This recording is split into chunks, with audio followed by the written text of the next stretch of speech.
Hai hai, shalom, saudaraku, sahabatku yang dikasihi dalam Kristus Yesus. Saya percaya hari ini adalah hari yang penuh sukacita, hari yang penuh kebahagiaan bagi kita semua, karena kita adalah anak-anak Tuhan dan kita hidup karena pemeliharaan Tuhan. Kita bersyukur kita diberikan lagi kesempatan untuk membaca dan merenungkan firman Tuhan kali ini.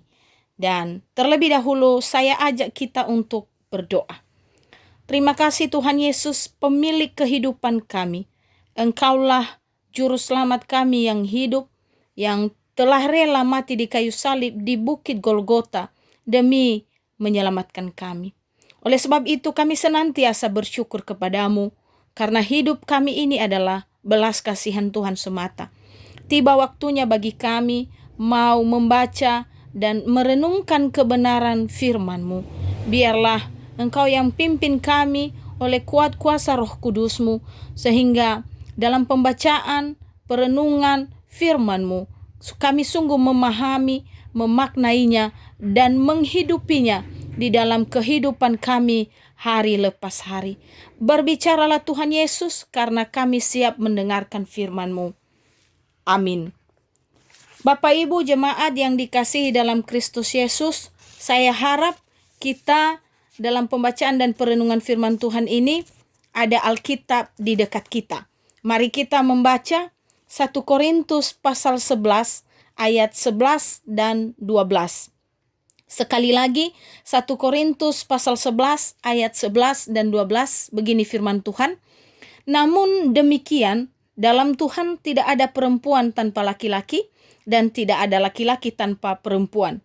Sebab sama seperti perempuan berasal dari laki-laki, demikian pula laki-laki dilahirkan oleh perempuan, dan segala sesuatu berasal dari Allah. Sedemikian jauh pembacaan firman Tuhan. Berbicara tentang pernikahan, itu berarti terjalinnya sebuah ikatan atau hubungan antara seorang laki-laki dan perempuan.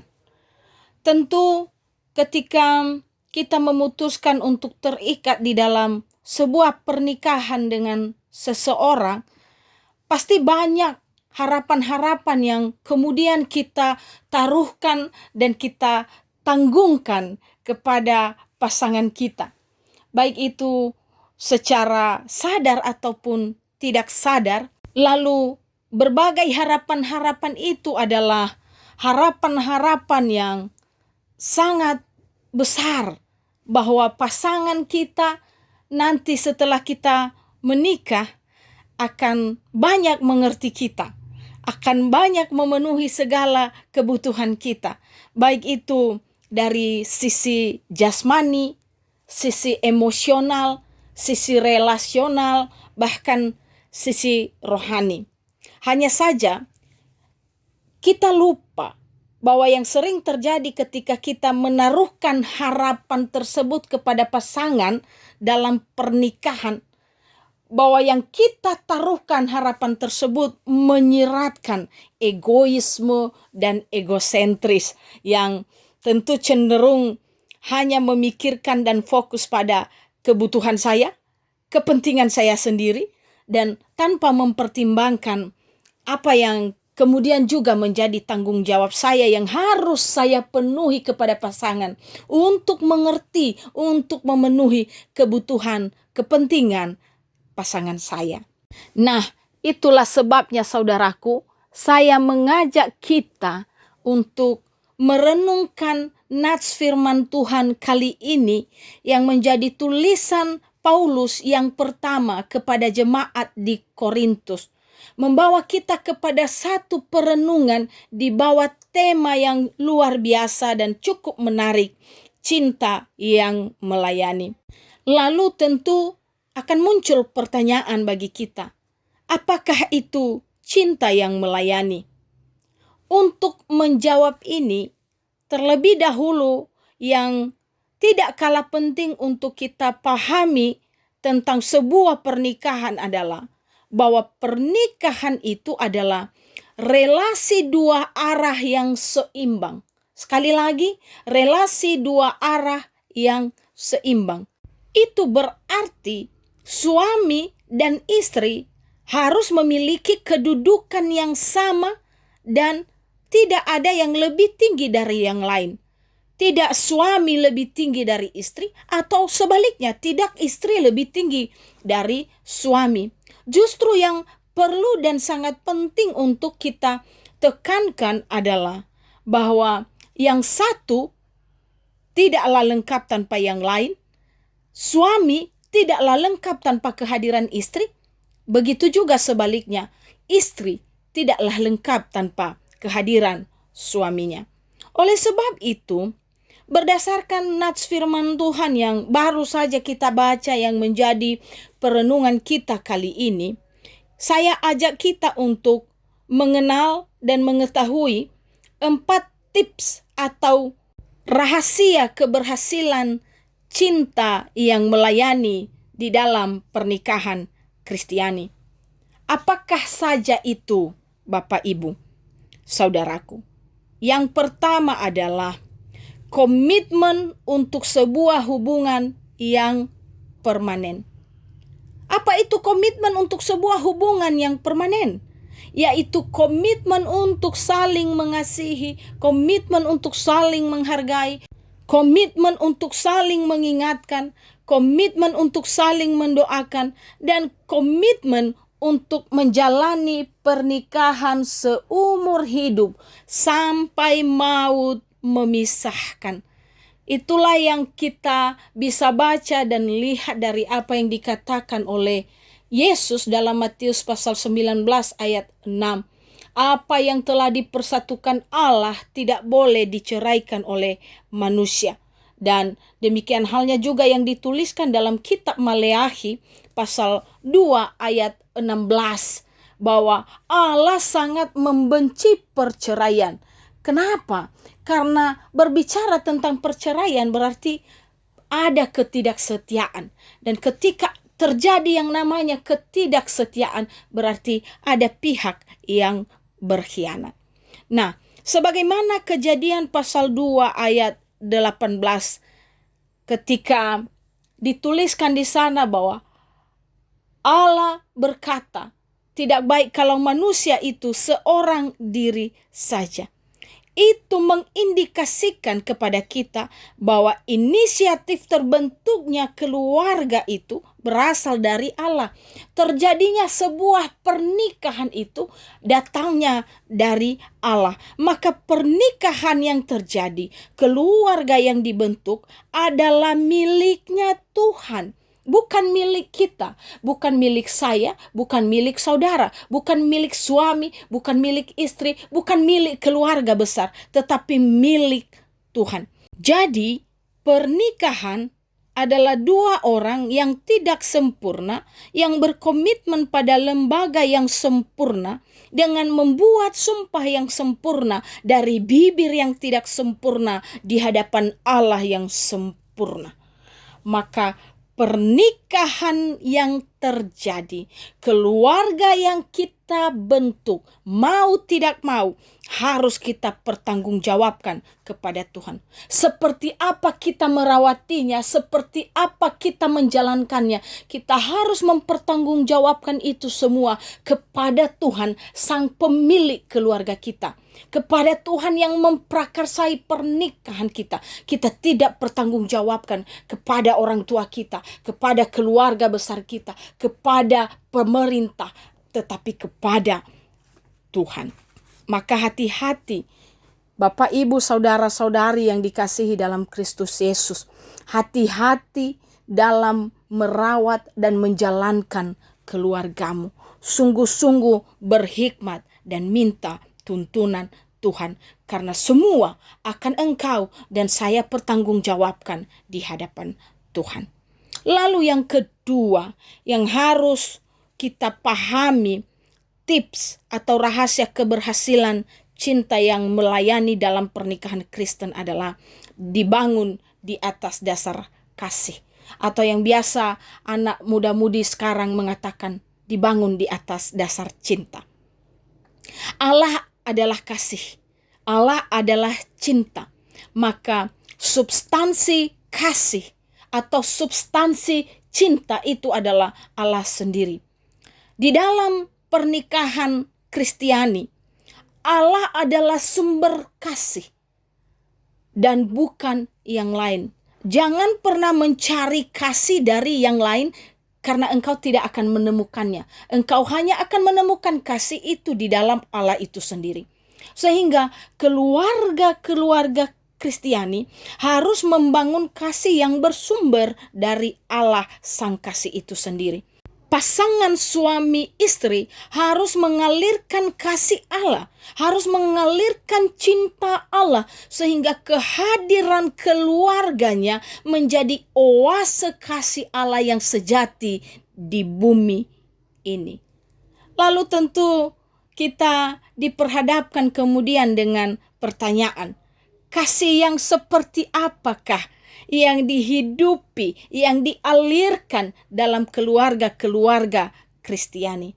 Jawabannya yaitu kasih yang seperti Yesus Kristus teladankan kepada kita, di mana oleh kasihnya ia rela sampai mati di kayu salib di Bukit Golgota untuk menyelamatkan kita, untuk membebaskan kita dari hukuman karena dosa, untuk membebaskan kita dari belenggu si iblis. Kasih itu adalah kasih yang tidak mementingkan diri sendiri. Kasih itu adalah kasih yang tanpa syarat. Kasih itu adalah kasih yang rela berkorban demi orang lain. Kasih itu adalah kasih yang tidak berpusat pada diri sendiri. Serta kasih itu adalah kasih yang mau membangun dan membahagiakan pihak lain. Tentu ini adalah sebuah tantangan bagi pasangan suami dan istri. Mampukah kita mengasihi pasangan kita melebihi kita mengasihi diri sendiri? Sanggupkah kita mencintai pasangan kita dengan rela berkorban, mengedepankan kepentingan pasangan daripada kepentingan kita sendiri? Bapak, Ibu, dan saudara-saudarilah yang bisa menjawab ini masing-masing di dalam hatinya. Yang ketiga, yang tidak kalah pentingnya, tips atau keberhasilan cinta yang melayani dalam pernikahan Kristiani adalah relasi timbal balik yang menghidupkan. Pernikahan adalah penyatuan dua pribadi yang berbeda. Dua pribadi yang berbeda ini tentu dimulai dari perbedaan jenis kelamin, dan itu berdampak pada perbedaan karakter, perbedaan emosi, dan perbedaan lain, termasuk perbedaan latar belakang keluarga, perbedaan pendidikan, dan lain sebagainya. Karena ada orang bijak mengatakan bahwa hubungan suami dengan istri ini seperti mur dengan baut. Nah, tetapi penyatuan dua pribadi yang berbeda ini adalah yang penuh dengan kesadaran. Masing-masing suami dan istri mau memberikan sebagian ruang dalam hidupnya untuk pasangannya. Mau merelakan sebagian ruang dalam hidupnya ia berikan untuk pasangan hidupnya. Maka kepentingan di dalam keluarga bukan lagi kepentinganku, bukan lagi kepentinganmu, tetapi kepentingan kita bersama. Sehingga dua orang yang terikat dalam pernikahan, baik itu suami maupun istri, harus berusaha, harus berjuang bersama-sama, harus bisa bergandengan tangan, bekerja sama dengan baik, dan bertanggung jawab untuk merawat pernikahan sesuai dengan perannya masing-masing. Suami menjadi suami yang benar sesuai firman Tuhan, istri menjadi istri yang benar sesuai dengan firman Tuhan. Dan kalau kita melihat dalam catatan-catatan Alkitab, semua menunjukkan bahwa selalu ada relasi atau hubungan yang timbal balik ini. Dan inilah yang menghidupkan keluarga-keluarga Kristiani. Tidak hanya satu pihak yang dituntut, melainkan keduanya, dua orang yang disatukan dalam pernikahan, laki-laki dan perempuan yang kemudian menjadi suami dan istri, masing-masing diberikan tugas dan tanggung jawab yang tidak boleh diabaikan. Ada sedikitnya 2 ayat firman Tuhan yang menjadi contoh bagi kita yang berkaitan dengan poin yang ketiga ini, tentang hubungan timbal balik atau relasi timbal balik yang menghidupkan dalam pernikahan Kristiani. Yaitu di dalam Kolose pasal 3 ayat 18 dan 19, lalu dalam Efesus pasal 5 ayat 22 dan 25. Di mana di situ dikatakan, hai istri, hormatilah suamimu. Hai istri, tunduklah kepada suamimu. Tetapi di sisi lain dikatakan, hai suami, kasihilah istrimu. Hai suami, kasihilah istrimu dan janganlah berlaku kasar terhadapnya. Nah, itulah Bapak Ibu yang perlu kita bawa dalam pernikahan kita. Bahwa masing-masing kita, baik itu sebagai suami ataupun istri, ada tugasnya, ada tanggung jawabnya, ada perannya yang harus dikerjakan, yang harus diwujudkan sesuai dengan kebenaran firman Tuhan. Termasuk ketika menjadi orang tua, ketika memiliki anak. Tugas itu tidak boleh diabaikan. Dan yang terakhir, yang keempat, rahasia atau tips keberhasilan cinta yang melayani dalam pernikahan Kristiani adalah pernikahan itu sebagai pernikahan 3 pribadi. Saya, kamu, dan Tuhan. Untuk memahami ini lebih jauh, saya mengajak kita semua membaca 1 Korintus pasal 11 ayat 3. Tetapi aku mau supaya kamu mengetahui hal ini, yaitu kepala dari tiap-tiap laki-laki ialah Kristus, kepala dari perempuan ialah laki-laki, dan kepala dari Kristus ialah Allah. Tuhan Yesuslah kepala atas keluarga-keluarga Kristiani. Suami ataupun istri harus bisa menjalankan dan merawat pernikahannya dengan melibatkan Tuhan sebagai pimpinan tertinggi. Dan di dalam keluarganya atau pernikahannya, suami istri harus menempatkan Tuhan di atas segala-galanya. Maka firman Tuhanlah yang menjadi patokan, firman Tuhanlah yang menjadi tolok ukur atau patron atas semua itu dalam keberlangsungan hubungan suami istri dan keluarga untuk bisa menjadi miniatur kerajaan Allah di bumi.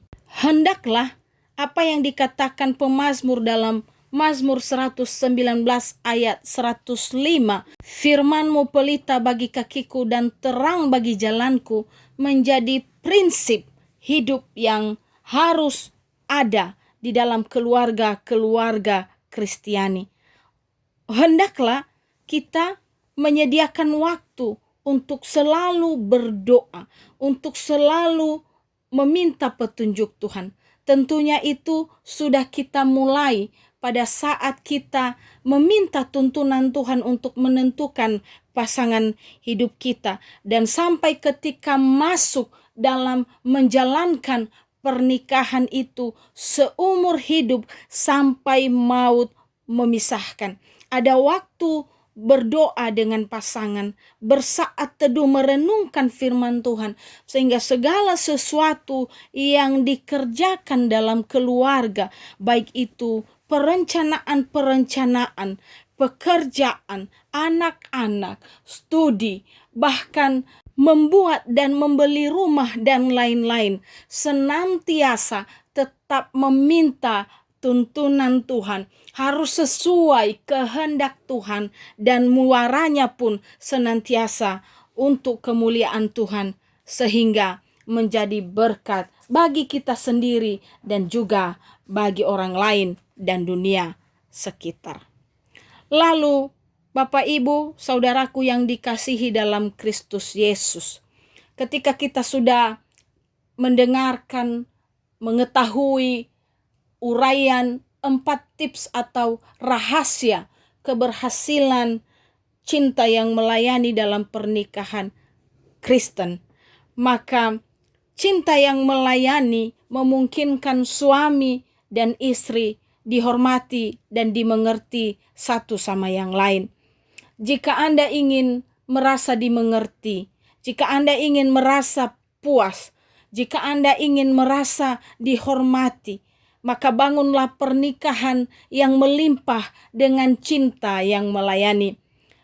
Jika masing-masing berkomitmen untuk mengerti dan untuk memenuhi kebutuhan pasangan, sudah barang tentu masing-masing pula akan dimengerti, masing-masing pula akan dihormati yang dihasilkan dari komitmen bersama itu. Mengakhiri perenungan kita kali ini tentang cinta yang melayani dalam keluarga atau pernikahan Kristiani, saya mencoba mengutip dari bukunya Nancy C. Anderson, 6 cara membangun pagar untuk melindungi pernikahan dan menolong tercapainya pernikahan bahagia, sebagai berikut. Yang pertama, mendengar. Kita harus memiliki telinga yang mau mendengar pasangan. Jangan hanya mau didengar terus. Lalu yang kedua, menguatkan. Kita hadir untuk menguatkan dan membangun pasangan kita dengan memusatkan perhatian pada sifat-sifat dirinya yang positif. Hal-hal yang positif yang ia miliki. Yang ketiga, kencan. Penting sekali menceriakan pernikahan dengan canda dan tawa, menikmati waktu kebersamaan yang biasa disebut quality time bersama dengan pasangan, sehingga ikatan emosional itu semakin terasa. Lalu yang keempat, waspada. Menciptakan rasa aman dengan membuat batasan-batasan yang jelas dalam pernikahan dan dalam hubungan suami istri. Yang kelima adalah belajar. Belajar di sini artinya mengenali pasangan Anda supaya dapat dengan sungguh-sungguh memahami dirinya. Dan yang terakhir, memuaskan. Penuhilah kebutuhan satu sama lain. Bapak, Ibu, saudara-saudari yang dikasihi dalam Kristus Yesus, itulah perenungan kita kali ini. Kita tidak bisa melakukan kebenaran firman Tuhan ini, mempraktekkannya dalam kehidupan rumah tangga kita ketika kita mengandalkan kekuatan sendiri. Oleh sebab itu, mari kita minta pertolongan Roh Kudus yang menolong kita untuk berjalan sesuai dengan jalurnya Tuhan. Sekali lagi, saya ajak kita berdoa untuk mengakhiri perenungan firman Tuhan ini. Ya Tuhan, kami sungguh bersyukur. Kembali kami diingatkan tentang firman Tuhan hari ini yang luar biasa, yang menjabarkan kepada kami bagaimana keluarga kami ini adalah miliknya Tuhan, yang harus kami pertanggungjawabkan kepada Tuhan bagaimana kami merawat dan menjalaninya. Oleh sebab itu Bapa, kami tahu Tuhan dengan kekuatan sendiri kami tidak bisa melakukan itu. Biarlah pimpinan Roh Kudus yang senantiasa ada atas kehidupan kami.